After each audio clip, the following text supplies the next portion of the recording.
Hello everyone, welcome to Animator's Breakfast. This is a podcast where we talk about inspiration with different people who have worked or work in the animation industry. And today I've got a really lovely treat, which is every time I've got really interesting people. But I've got Fatma Almheiri here. Hello. Yes, hello Fatma. Oh, sorry. No, I didn't mean to interrupt. You're not allowed. Fatma is lovely, by the way, despite what she'll tell you about herself. No, I think I'm lovely. Do you really? No.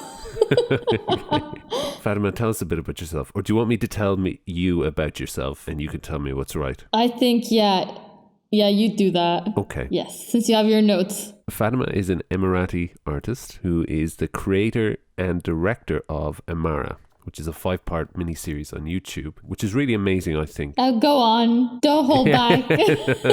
Yeah, it was fine. You know, had a couple issues. Yeah. Thank you so much for having me. I'm super excited to do this. Oh, I'm really happy to have you, and thank you again. It's really nice to get kind of global perspectives, because even where I am in Ireland, you can kind of get stuck with the same people who have had a very similar journey into the industry and have very similar interests. So it's nice to kind of see more globalized perspective. Does that make sense? Yes, I think it makes sense. Yes. Emara, by the way, is an Emirati superhero series. I'm not telling you this because you created it. I'm saying it to the audience in case they haven't seen it. And as far as I'm aware, you kind of created it to help demonstrate proper representations of Arabs in, let's say, media, especially animation. Yeah, not necessarily like proper, just like not Jasmine. Okay. I mean, I don't know if you noticed, but Jasmine's kind of a like mess of a bunch of different brown cultures all mashed together, which you would like, nobody would do that, especially in recent years with like anything else. Yeah. Like for example, taking like Japanese and Chinese and Korean culture and putting it under like smashing it all together and saying, these guys are all like the same place and the same people, and it's not the case. Yeah. Like we don't even have a shared language. I was always conflicted about the whole, like, I wanted to really like Aladdin as a kid, and I did, but it was never Arabian to me. Okay, cool. You know? Yeah. So you created Emara. Yeah. So I wanted to, it was really important for me. I felt like create a female character specifically for a lot of Arab and Muslim kids growing up, to kind of like be able to see themselves not just as a side character or just a character in the background, but to see them as the main character. That was really important to me. I mean, how did it come about? I know we've talked about the inspirational part of it and the kind of the moral reasons why, but technically, like, that's a really hard thing to get going. To get a full crew of people behind you and make a 5 episodes. What are they, 10 minutes each, a bit longer? Maybe even a little bit less if you don't include the intro and outro. Okay, well, I'm trying to boost up the numbers here. I'm keeping it real. It is, I know a lot of talented Arab animators and talented non-Arab animators that are also based in the UAE. With Emara, it wasn't hard to put a crew together, because when you have when you have a good budget, you can literally bring anyone, or you can send the production wherever you want. Yeah. For us, with animated projects coming out of here, it's always like we're always struggling to find financial support for it. Yes, it's not a lack of talent, and it was never an issue of a lack of talent. It always has to do with the budget. Yeah. Like, people want to create things. It's just they also need to eat and live. And devote the time to it, and for that you need the money. Yeah, and here there is money that's supposed to go into funding projects like this. Yeah, but it usually ends up going into like live action things or things that are like, I mean, they prefer to invest outside also sometimes. Yeah, if it's not live action. So with animation, it's still a little bit new, newly being introduced to the media sector in the UAE. With that being said, they're also very unfamiliar with animation budgets. So in their minds, they're like, these are cartoons, these are just drawings. Yeah. Why does it cost this much to produce? Yeah. So that was very difficult to get through, and that's the reason why we weren't able to carry on into another season yet. I hope. Yet. Yeah. I mean, you never know.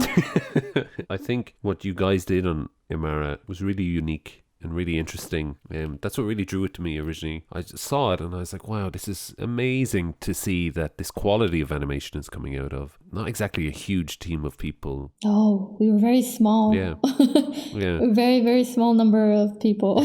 Yeah, I saw that in the credits. Like everyone shared different tasks. Yeah, we were all doing everything. Exactly. Like I was also doing like in-betweens. I was also doing cleanup and inking and whatever. Like you kind of have to when you're like a team that's that small and you're really trying to prove a point with this project. It takes a toll. Yeah.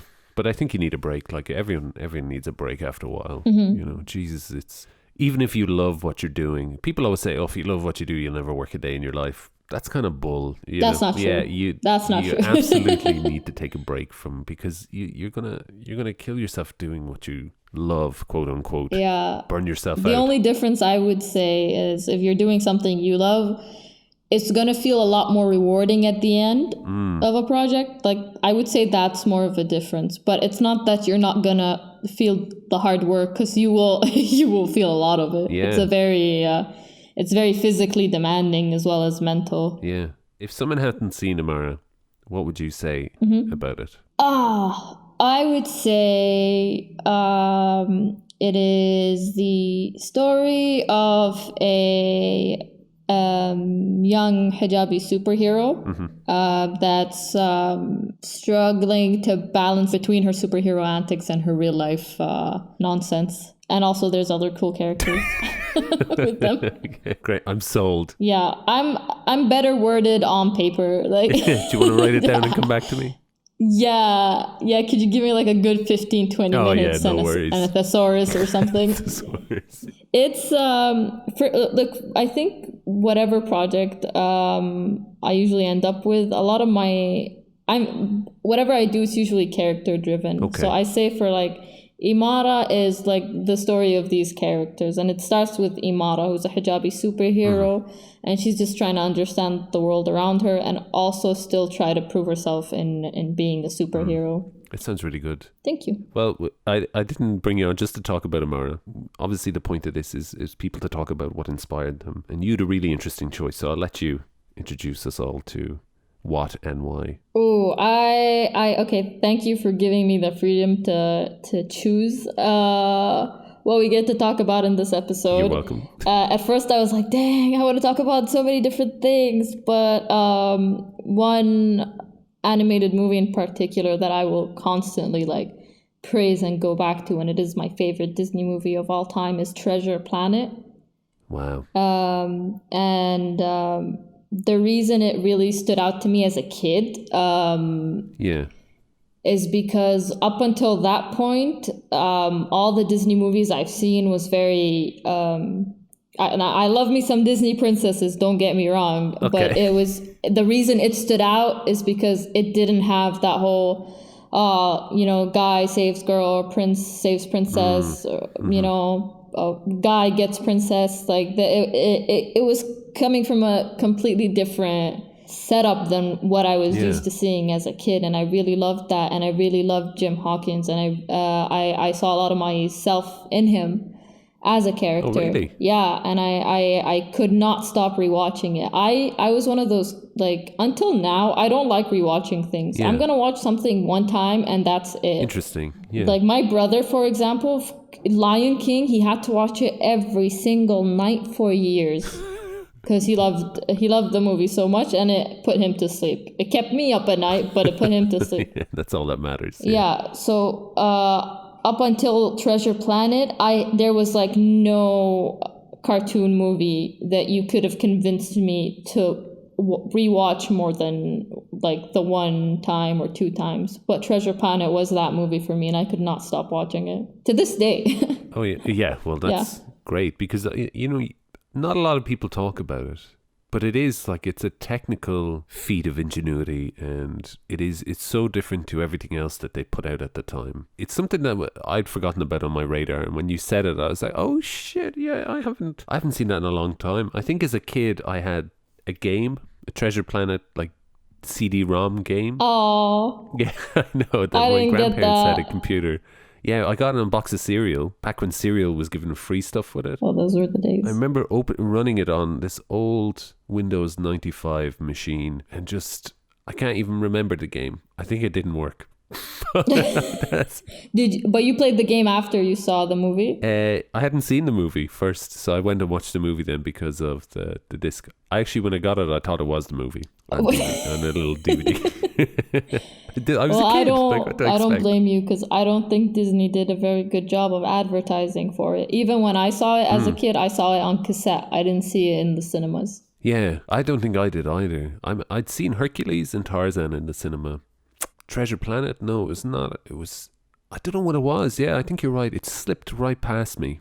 Do you know why? Tell me. Because it came out the exact same time as the first Harry Potter movie. Yeah, it was, first of all, they didn't advertise it very well. I think Disney knew that it wasn't going to do very well.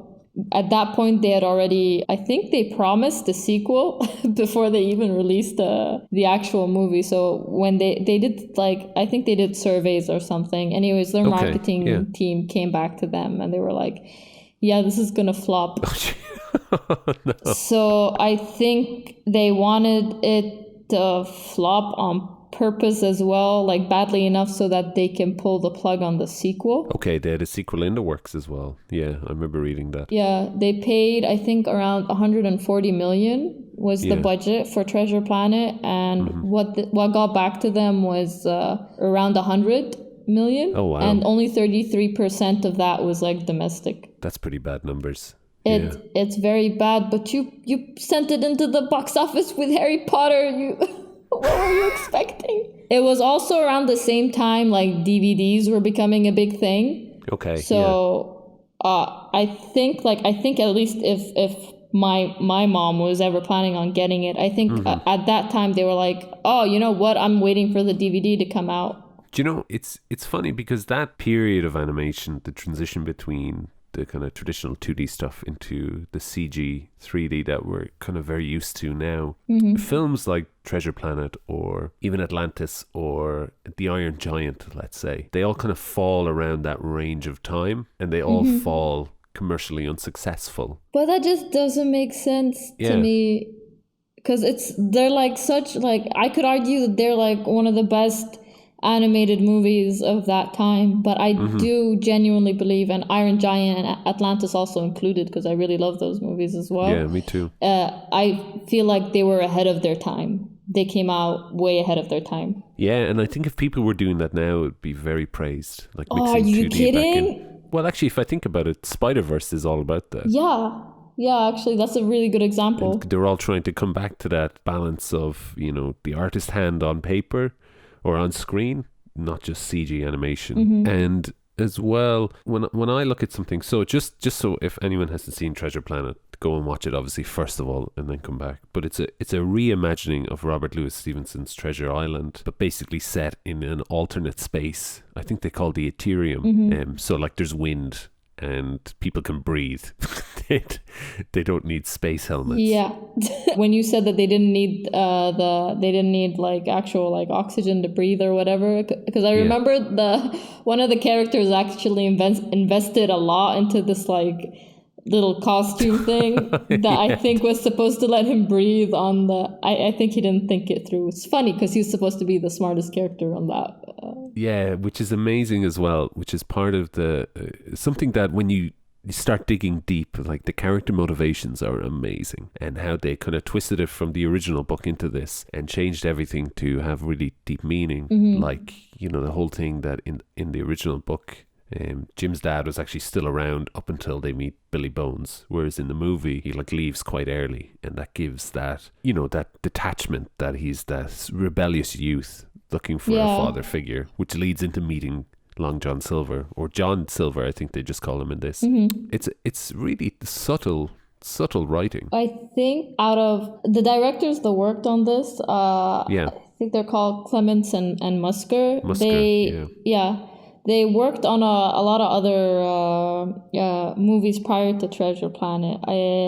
One of which was like The Great Mouse Detective, and there was The Little Mermaid, Aladdin, and Hercules as well. I think out of all, even if you watch all those films next to Treasure Planet, I still think like Jim is like the strongest character that they've presented out of like all those films that they worked on, including I think Moana. I think they worked on Moana as well. That's amazing. Why do you think that? I think because they really wanted to do this movie. They wanted to.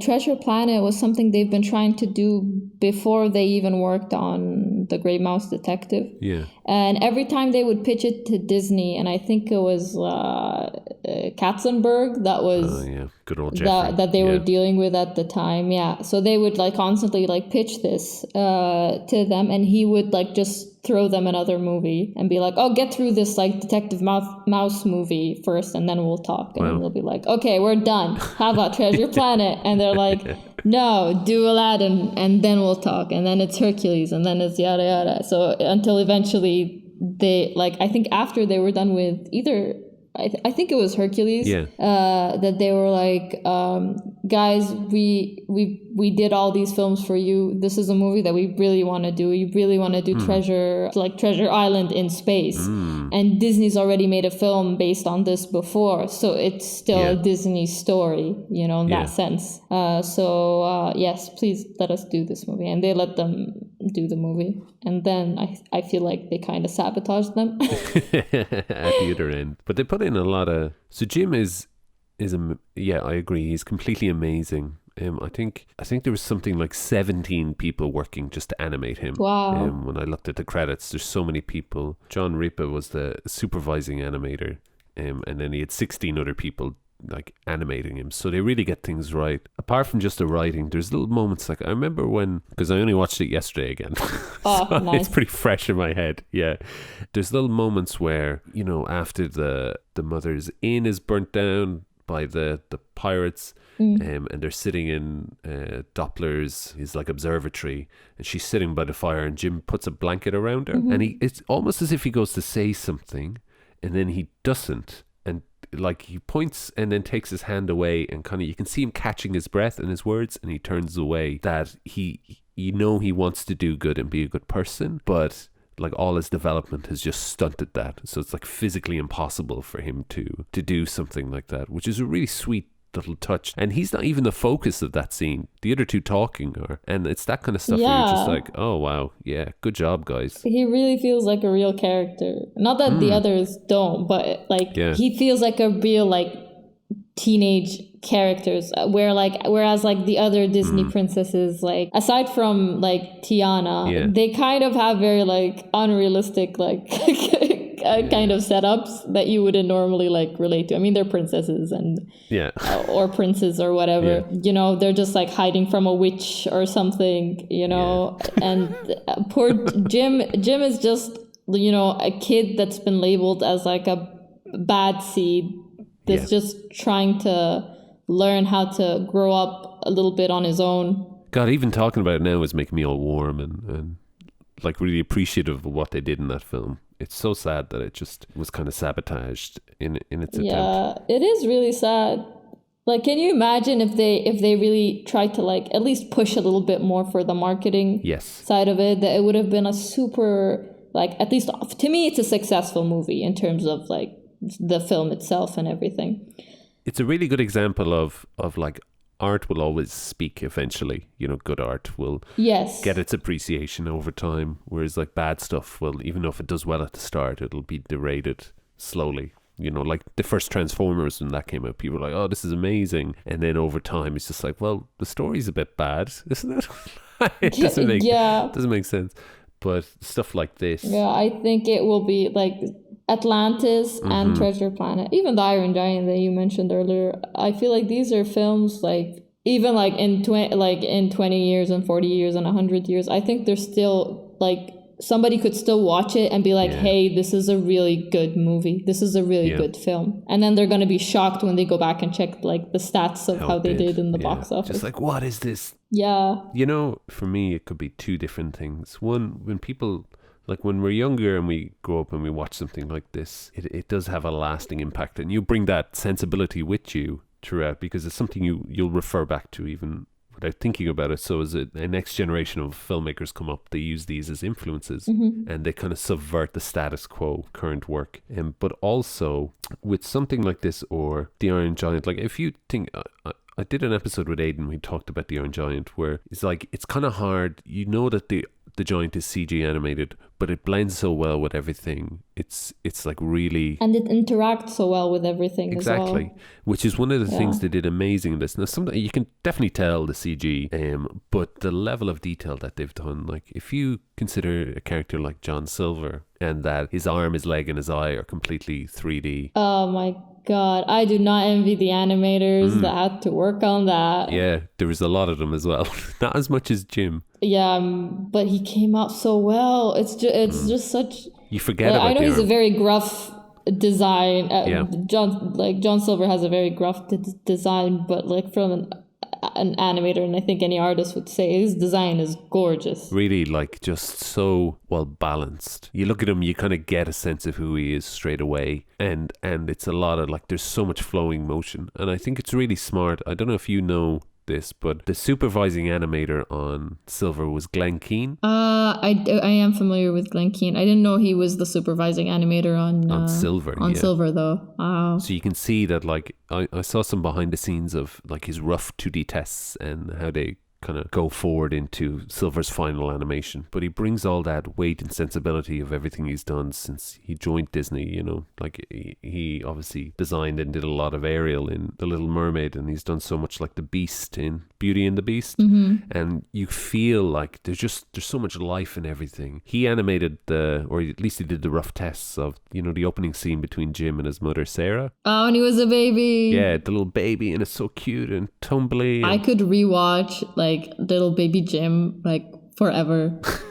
He's just so cute, and the way they animated the interaction between the mom and him is just it's also very real. Yeah, and that's just Glenn Keane's sensibility coming through. Like he's a superbly talented animator. I actually don't know many people that can rival that level of. We've grown up with seeing his work, so I think for me at least, he defined that kind of Disney style, that warmth, you know, the big eyes and that warmth of character style. And he can animate in any form, but when you look at that stuff, you're just like, oh my God, it's beautiful. And then to work with 3D on top of his stuff. Yeah, I don't know how he to figure all that out. Oh God. Oh my God. It's like having to relearn everything all over again. Yeah, it's like, and especially at a point where CG wasn't really that well done, like at the stage we are now. Yeah, but I think they did a really good job with Treasure Planet. Like They did. Like at least when I was, maybe I'll clock a few things here and there now, but like when I was a kid, I couldn't tell that anything looked like it wasn't supposed to be there. Yeah, like it came together pretty well. I think part of that is their lighting. Like they render out the 3D quite flat, and then they could add all the lighting and shadows in post, like when they did the hand-drawn finishing. So even all the CG has that bleeding of light and matches the scene quite well, as well as the 2D drawn characters. Yeah, and then they were using that, there was a program that they were using to kind of like animate the layouts. I think it was called Canvas or something. Deep Canvas, wasn't it? Yes, Deep Canvas. The same thing that they used for Tarzan. Oh yeah, with the trees. Yeah, and I just like, God, I was like, so I did not pay as well, obviously as a kid I didn't pay that much attention to it, but like as I rewatch it now as an adult, like I just catch myself like just paying more attention to like all those like insane like scene changes and like the bonkers layouts that they did with Deep Canvas. It's so gorgeous. Oh my God, the scene changes. Yeah, like you know that one with the moon, the crescent moon to the spaceport. Yes. Oh my God. Or like the one that really like, I think, you know what? I think I might have picked up on this one as a kid. I just couldn't tell what was happening. Wow. It is when Jim is trying to outrun that spider monster guy. Yeah. Crab things. Yeah, the way they kind of like, it feels like you're kind of like running away like with Jim as he's like escaping like that tunnel inside the ship. The way they just like expanded that and they moved it around, it just like I know they didn't do like a crazy amount of things with that, but the way it presented just like really made the scene like 10 times more intense than it originally was, I think. Yeah, and I agree. There's something like when you have let's say the stage in 3D, you can do whatever you want with the camera. You can spin it and twist it any way that you want. And like, it's funny, when I was talking to Aidan in the Iron Giant, they didn't really do that apart from maybe the end scenes. But like for something like that, to be able to animate a 2D character within a 3D environment so believably like that, especially with a camera that's sweeping around, and maintain proportions and you know, maintain the model of the character and everything, it seems phenomenal to do. You don't really see it still. There's only 2 instances where I can think of kind of loopy, wavy animation recently, and that's I think it was there was one in the Tangled series recently where they did this full 360 spin. Oh my god, when they did that they did it with 2D rigs. That's not easy. Yeah.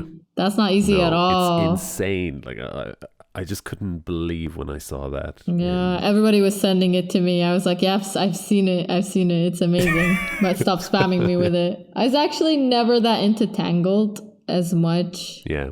I think like it's a nice movie, but I don't know. I'm like I wouldn't die for Rapunzel. You're a Frozen girl. I'm not actually. I just really loved Frozen 2.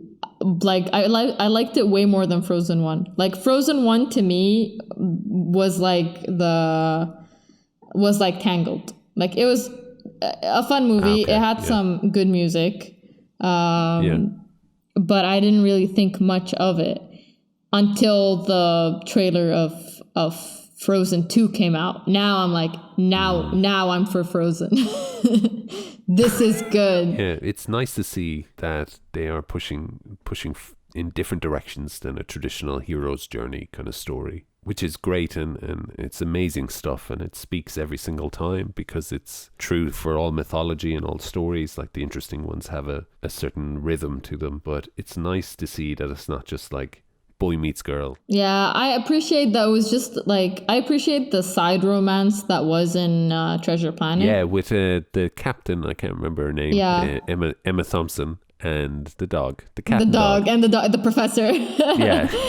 Yeah, you know what? Because it wasn't like forcibly like, you know, fed to me as I was watching the movie. It was just this like nice side thing. I really loved them. Yeah, and it gives you the time like in the background to build it up. Yeah. Whereas really the real relationship developing is between Jim and Silver, which is again like, if I think not just about his design, but like his arc is really interesting as well, because there's a little moment where he says, you know, you give up a lot chasing your dreams or something like that, and he's looking at his mechanical hand. So it's really fitting that when they arrive in the vault with all the treasure, that he's the one who triggers the trap by stepping across the tripwire. Yeah. Because to me it kind of says that like he's so consumed getting the treasure, he just barrels ahead, causing destruction everywhere, even to himself, like he's lost limbs, that the lack of caution or consideration really ultimately spells his doom for his dreams. Do you know what I mean?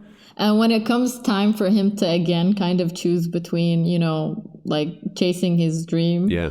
When it comes time to like choose between like the treasure and Jim. Yeah, you kind of see him like I mean, he gave up his limbs trying to get this treasure. Like I would get it if he let like this stranger's kid like go to the flames, you know? Just fall. Yeah, but he ends up picking Jim, and I'm just like, Silver, I love you, man. You're so cool. Yeah, which is such a, like, you don't see that kind of depth of character development in villains usually. No, it's much more black and white. Yeah, whereas in here, he's just like, well, he's not black or white, he's silver. Yes. I just, again, it's nuanced in a way that's really, it's so brilliant. But even characters like Ben, you know, he's technically brilliant. He doesn't really work for me. I don't like Ben. I just felt like he was unnecessary. He's definitely the worst part. Yes. Yeah. Which is, I told you that I did an Arabic podcast reviewing Treasure Planet. Yeah. And a lot of my friends that were with me on the podcast were like, but Ben was funny. No. And I'm like, but for me, the professor was the comedy relief. And then Ben just shows up an hour in. Yeah, and then he shows up, I guess, when the professor starts to be a more serious character. But I was like, I don't know. I didn't feel like I needed him then. No, I think he was completely unnecessary. Yeah. And I think it's kind of like they're trying to inject the genie or a Robin Williams into something like that. Yeah, but 40 minutes too late. Yeah. And also, like, he doesn't really... Like, I understand that he has plot, devices that... Actually, all he really does is warn them of the booby trap too late. Yeah. What else does he do? Nothing. He's just really obnoxious. Yeah, and I get the reason as to why, like, but there's subtlety that you can put into a character like that. I think it was just his characterization was really frustrating and overbearing, and he was just like, oh, please just stop talking. Yeah. Whereas, like, he does have great moments where he's like unplugging all the bits on the ship. That's funny and fun, but like if you're going for more genie-esque character, there's really, I know you don't really like Aladdin, but the characterization of Robin Williams in the genie, there's a subtlety and a care there, like a fatherliness to it that Ben just did not have. And he's also funny. Ben's just not funny. Yeah, he's not funny. He comes off in the film. He's meant to be an annoying character, and I guess sometimes Genie is meant to be an annoying character, but to the audience, the way he the way he portrays the comedy can still be funny to me at the expense of the character that's dealing with the comedy. And Ben is just obnoxious, and he just makes things harder for Jim and the other characters. Yeah. Like constantly. Yeah. It felt unnecessary, I guess. They could have easily written him out, just scratched out that line.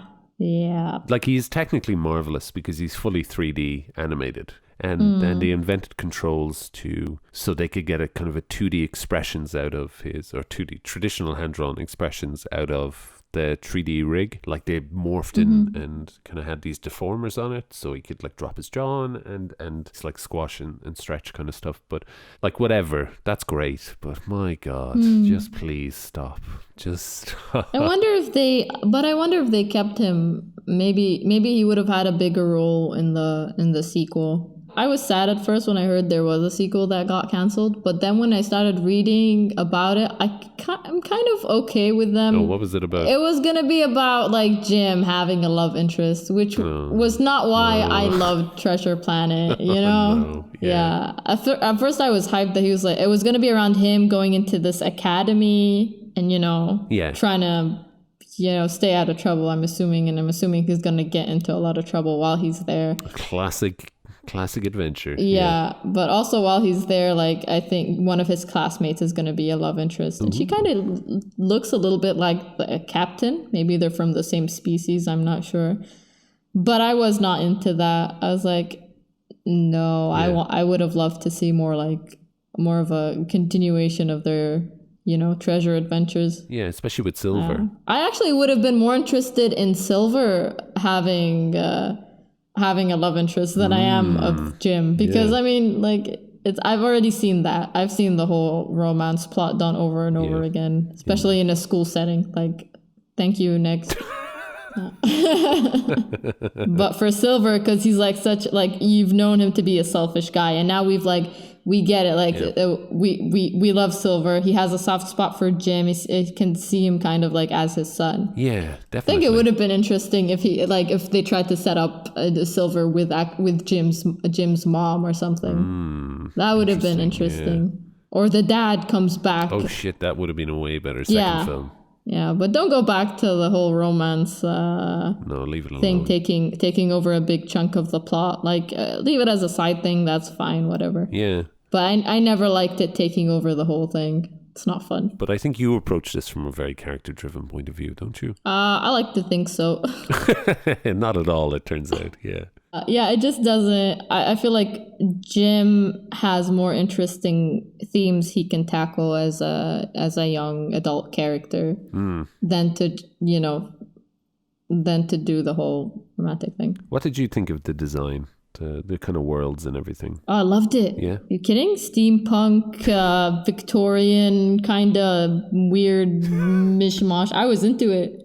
Yeah, I loved it. I love the aesthetics of it. I was reading a little bit about the design and how they approached it. I don't know if you know about it, but from what I remember, like numbers. Like I think it was supposed to be like 70% like Victorian-esque, and then 30% is like the CGI steampunk. That's all I remember. Yeah, more kind of science fiction. Yeah. Which is very smart. But apparently they approach that through the music that way as well. That it's like 70% orchestral and then 30% more modern. Or that's why there's only really two songs in the movie, 2 original songs. Ah, it's funny you bring up the songs. Because I kind of, like, one of my theories as to why it wasn't advertised as well as a film is maybe because it didn't have enough original songs. And the cast don't really engage with the songs. It just kind of plays over. No, it's just a background thing, which is fine. I mean, Tarzan had that. Yeah, but it was more than one song. Yeah. For Treasure Planet, and it's an amazing song and I love it, but I feel like if they had more songs to the point where, you know, like, you know, to the level of Tarzan, it would have been much more iconic, you know? Yeah, I think iconic. And included on all the Disney sing-alongs, which make people kind of remember Disney films a lot more. But it's that kind of like iconic music will stick with you no matter what. Yeah. You know, you'll end up singing it in, you know, late in London. At night, and everyone joins in because everyone knows the words. 15 years later. Yeah. Like, even as a kid, I remember, like, even before being able to see a lot of the movies, like, we had those cassettes that were just the sing-alongs. Yeah. And they had a lot of songs to movies we've never seen, but we knew the songs. Eventually we saw the movies eventually, but I'm saying that the music reached us before the movie. They're smart, aren't they, with the marketing? Yes, but for some reason, that all went out the window when it came time for Treasure Planet. Thanks a lot, Disney. I guess they didn't think they could compete with Pixar or what DreamWorks were doing. You know, if you think about, which is actually kind of strange because if you look at the films the previous year, and I'm going to use the Oscars as a point of like people appreciating animation. Yeah. Because in 2001, it was the first year they ever introduced the animated, like best animated feature, Shrek 1, you know? But the second year, 2002, which is when Treasure Planet was nominated for an Oscar, it was up against Lilo and Stitch, Ice Age, Spirit, you know, the one about the horse. It was up against Lilo and Stitch? Lilo and Stitch as well, because they came out the same year. That came out in the summer. Oh my God, Disney! Yeah, I know, right? Dang it! Yeah. Does that not feel set up to you? Yeah, it does. But they were both nominated. But it was also up against Spirited Away that year. Spirited Away got the Oscar, which is kind of crazy because that's almost completely traditional hand-drawn animation as opposed to Ice Age or like I said, Treasure Planet. So it's not like they had their finger on the pulse or anything like that. They just killed the industry because it was more expensive and again audiences were going in for more the Toy Stories and A Bug's Life or Monsters Inc. You know, and I'm sure I'm part of that because I saw Monsters Inc. in the cinema. I did not see Treasure Planet. I saw Spirited Away in the cinema. Here's a question, right? So let's say something like Spirited Away, you watched Treasure Planet. What age were you when you would have first seen it? Maybe around 10. Okay. I think all of them around 10. Yeah, all at the exact same time. Yeah, because DVDs were like a big thing, like from when I was 10 to 11. Yeah. Like that's when the whole DVD boom happened. At least for here, like, you know, it was like... No, it's definitely here as well. People were going crazy for them. I remember my first DVD I think I bought was Harry Potter, the first one. Oh. Yeah. I think we saw that one in the movies. Yeah, no. I saw it then, but then when it came out on DVD, I was like, oh, woo, you know, okay. I got Harry Potter. and then watched it. Let me ask you, Treasure Planet. Yes. How much did you think about that, let's say, when you're creating your own stuff? Do you ever go back and refer to it or? Not specifically, but I think it inspired, like, a lot of the main characters that I write are kind of very much like Jim in the sense where they're trying to figure their own shit out. without necessarily having somebody to guide them through it.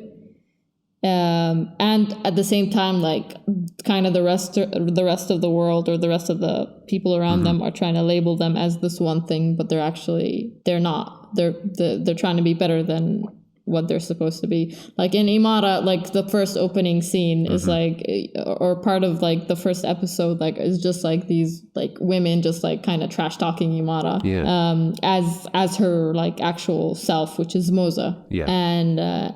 And you see kind of throughout the show that she is more than just like, you know, a failure. She's also supposed to be kind of a high school dropout as well. Yeah. We didn't have enough time to, you know. No, it makes sense. Mention that. Yeah. Mention that naturally at the very least. But yeah, like she just says it on one stage. Imagine. Moza's kind of a loser, but also like a little bit of her, even as Emara, like she messes up a lot, but she's still trying to do the right thing and be the better person or a better version of herself. Very Jim Hawkins. I tried to do it. I mean, I even introduced like the secondary character of the Beyond. Yeah. And even when it came down to like the end of it, where we've amped him up to be, he's supposed to be a supporting character to Emara. Yeah. But I wanted Emara as a character to learn to be able to rely on him. Yeah. But to not necessarily as a character have to still be dependent on him, you know, like when things get like really bad or really serious. I didn't want him to necessarily have to be the savior, always the one that saves her. You know, if there is any saving, it's going to be at the very least an equal amount of saving. She's going to save him a few times. Yeah, of course. Even now, like I'm writing something for a little live action thing that may or may not go anywhere. We'll see. Yeah. But and they're like 4 characters, and all of them are kind of written in a similar way that's kind of influenced by Jim Hawkins from Treasure Planet. Wow. So it's really in there then. Yeah. Constantly. Yeah, I think so. Because that's the kind of character that really like stood out to me as a kid. So, or as like someone that was, you know, trying to grow up. Do you relate to him in any way? I think, yeah. Yeah. Yeah. I think personality wise, I was also a lot like Jim. That's a bit of a troublemaker. Like my poor mom, like for parent teacher conference, she just would not hear the end of it. I was like the lesser of like 3 evils. I will say my sister and brother were a lot worse, but we were very much like, not just in school, but also in my family, we were labeled as, you know, the bad kids. Wow, really? Yeah. And we had to really try to like break out of that growing up. And how did you break out? Well, actually, no, it's not a therapy session. I mean, I didn't really break out of it. You're still there. Yeah. Me as that bad kid, you know, seeing like this other bad kid character, still, you know, get his shit together by the end of it kind of made me think, you know what? Maybe I don't always have to be like a certain kind of way, or maybe I'm not this like person that somebody else is telling me that I am. Yeah. And here you are. Congratulations. Yeah. Still, you know, worse than ever, but yeah. Ooh, can I ask you something about Treasure Planet? I was curious. Yeah, of course you can. I was curious as to who your favorite character was and why. Definitely Silver, I think. Yeah.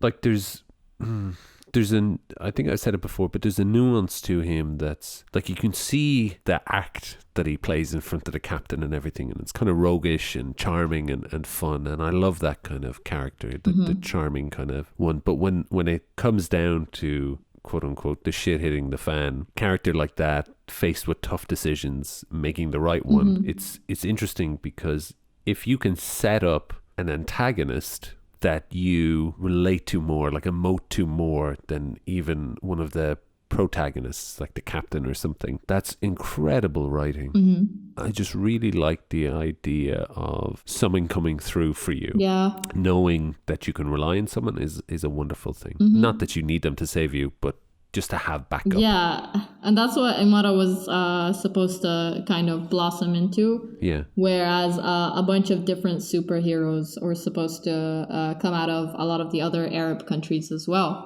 to include more representation and to and to kind of also force Emara to play nice with others and also have to learn to really be a leader, and you're not just be a hero by yourself. When things like get harder, you're gonna need help. Yes. You're gonna need to be able to know how to communicate with people. Yeah. and we're fundamentally flawed. Like we make mistakes, horrible mistakes, and we just don't see things sometimes, but someone else can see that, and it makes it all the better for it. They point out, look at this, and you're like, oh yeah, I never saw that. And that's what I really liked about Treasure Planet, like to see that relationship blossom is really lovely. And as well, like I just geek out on the 2D and 3D crossover. Like it's so smooth. That's so good. Yeah, it's so good. Oh yeah, I have another question. Okay. Live action Treasure Planet, do you think would have more potential than all the Disney stuff that they're trying to recreate? I think don't make the changes that don't help the story. If you're going to take it, remake it the way it is, and then add things to help. Build out the world a bit more, because the Ethereum world seems amazing, and I think the technology now would make it look beautiful. It would make it really just jaw-droppingly beautiful, like the spaceport. But how do you feel about it? I think if they keep Clements and Musker involved in it, in the remake, I think I wouldn't be worried about the story. True. And I think visually, like in terms of visuals, I can rely on Disney. I think they're going to do a good job. Yeah, definitely. Yeah, I don't think there's movies now that are, well, I could be wrong, that put out crap visuals where you're like, what is this? Who approved this? Yeah. Because everything now is like lit and rendered to show off everything that they've made, all the textures and everything. But yeah, you're right. If the guys were involved, I'd be happier about it, and I'd hope it would get the recognition it deserves. If anything, like at least people will be like, oh, I remember this movie. Let me go back and watch it. Yeah, watch the good stuff. Just show it a little love, because it's so underappreciated. But it's good to see that it is influencing people like you. Oh, I love it. Yeah. I'll always go back to it. You're gonna go watch it now? Yeah, actually I will, because like I mean we talked about it this much. If I gotta watch it. Yeah, that's fair. Again, yes. For the 100th time. I was gonna say there was another movie that I was also conflicted about bringing up. Yeah. I was conflicted about choosing between Treasure Planet and this other film. For me, it was also Notre Dame. Yeah. The Hunchback of Notre Dame. I think it did well in the box office, but I just don't think a lot of people still like bring it up. Yeah, I think. I liked it. It's super dark. Yeah, but I learned to like it as an adult. Yeah. And especially like Hellfire and everything, like Judge Frollo. And it is completely overlooked, isn't it? Like everyone forgets about. What's her name? Esmeralda? Esmeralda, oh no. How dare you? She's my favorite Disney princess. Is she? Is she considered a princess? She's the people's princess. I mean, are you kidding? I can't believe I forgot her name. I'm so sorry. That's okay. You're forgiven. Yeah. I'm not sure about that, but I'll take it. I think she's one of the best written female characters for Disney. Yeah, she's not she doesn't need to rely on people. She's very headstrong. No, she's very headstrong. She's not really a pushover character. Like even when she is in need of help, she doesn't feel like a whiny character. Yeah, sit in my tower kind of and just wait. I kind of like when people pick things very far out of the loving center of animated pantheon, like nobody has picked The Lion King, and I was hoping you'd pick something more Arabian, but I'm not sure what I mean, there's not that many options. Yeah, exactly. It would have been like either Aladdin or the Japanese Sinbad but something made cartoon. in the Arabic states, I meant. There's not really, I don't think we have anything. No, everything that they're doing now is mostly I know Saudi's doing a bunch of stuff, but it's like the animation is mostly made in Japan. Yeah, so it's very heavily anime inspired. No, it is pretty much anime. just redubbed. Yeah, they're trying hard, and I don't want to put anybody down, but maybe I don't necessarily want to start the sentence out like that. But what I want to say is that I would like to see more stuff, coming out of here completely. I mean, even in Emara, we did outsource the last 2 episodes. Just the animation, really? though. Yeah. We outsourced it to Sun Creatures, the guys behind The Reward. I don't know if you're familiar with that. I'm not, but go on. It is, they did this animation that went viral, and I think they did it as students. Cool. And it was about these two really funny characters fighting over a map, but their style of animation was very interesting to me. Yeah. So while working on Emara, turns out we had a tighter deadline than we originally told. So there was no way we were going to finish all 5 episodes in time for the deadline. So I reached out to them if we could outsource the last 2. To them, just the animation, and then like all pre-production and post-production is done in-house still by us. That's amazing. And they were like, yeah, let's do it, and we did it, and it was really fun working with them. I really love their animation style. Treasure Planet, final thoughts, Fatima? Underrated, iconic to me. I think deserves some kind of re-release in cinemas if Disney would ever even consider that. Yeah, definitely, to get it the props it deserves. Yeah. What I would say, guys, is really please do, if you haven't seen Emara, check it out. You've probably seen it. I'm going to leave links anyways. Fatima is a lovely, warm, generous person. Yes, thank you. That is the biggest compliment. Very welcome. And you're so generous with your time. I really appreciate it, Fatima. So thank you so much. Thank you so much for having me. Shukran. Afwan. How do you say it in like the actual like Irish language? Gorev Mahagut. One more time. Gorev Mahagut? Gorev Mahagut. I'm going to type it out. You know what? Yeah, type it out. You're not going to be able to pronounce this. No, I was expecting a lot less syllables. Yeah, Gorev Mahagut. Gorev Mahagut? Yeah, Gorev Mahagut. Gorev Mahagut. Gorev Mahagut. There you go. Jesus, bit of Gaeilge. There's very small Arabic phrases that I know. Obviously, salam alaikum. Oh, you pronounce it pretty well, though. Thank you. Well, thank you. I appreciate it very much, and you pronounce it very, very well. Oh, thank you so much. Fatima is a self-described desert child who loves to write and doodle. Yes. Hopefully, we see more of your work soon. I know you're working on live action stuff. Listen, it was a pleasure talking about Treasure Planet, and I think I'll leave it there. So thank you so much. Shukran. Gorev Mahagut. Oh, perfect. Should I stop the recording? Yeah.